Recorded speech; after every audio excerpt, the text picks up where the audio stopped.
Welcome to this video on how to update your firmware for your new Rodecaster Pro. So you get the files from the website, the firmware update. This also is going to be on how to update the software as well.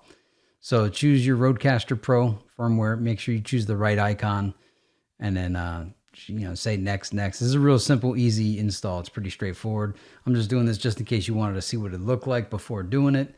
So Rodecaster Pro firmware easy update. It goes from 2.0.3 to 2.0.4. Don't unplug your Rode while the firmware is updating. And so there it's updating. Let's take a look. So once I did this, then my Rodecaster itself started blinking. Same firmware update in progress. It looked like we were recording a podcast. And that was going. USB goes in and out. And then we're back. So that's pretty much all there was to it. It was a pretty quick firmware update. The unit itself rebooted. And then once I was done here, I then got to installing the Rodecaster Pro software.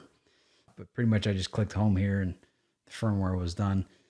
Now to install the Rodecaster Pro accompanying software. This is not the firmware, this is the actual software. Just click next. I accepted all the defaults, the license agreement. I didn't even read it. If you've seen the human centipede episode from South Park. But yeah, just next. It installs. It's a pretty simple program. Not much going on there. I'm using a Shure SM7B mic. This Rodecaster Pro has been a significant update over my, I used to use the Focusrite Scarlett Pro. And I'd get a lot of clips and it just never sounded right. It would record in mono. I'm happy this records in stereo. So here's where you could change the banks. Intro, outro, crickets. Those are all the sound effects that come pre-installed. There's additional banks. I haven't figured out if you can make 3 banks. I guess once you fill up all the pads on bank 2, it may create a 3rd bank. I noticed it was like 500 megs.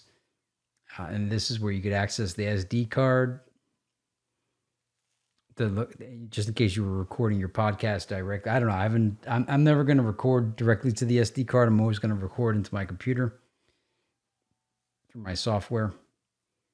And yeah, that's pretty much it. There's not much going on. You could change the pads. That's cool. You could access your podcasts. This is what it looks like. I just wanted you to be able to see what it looks like just in case you wanted to do it. If you were wondering. Some people want to see how the software installs before they install it. So that's the firmware. That's the Rodecaster Pro software, the accompanying software. Thanks for watching Tech Nuba.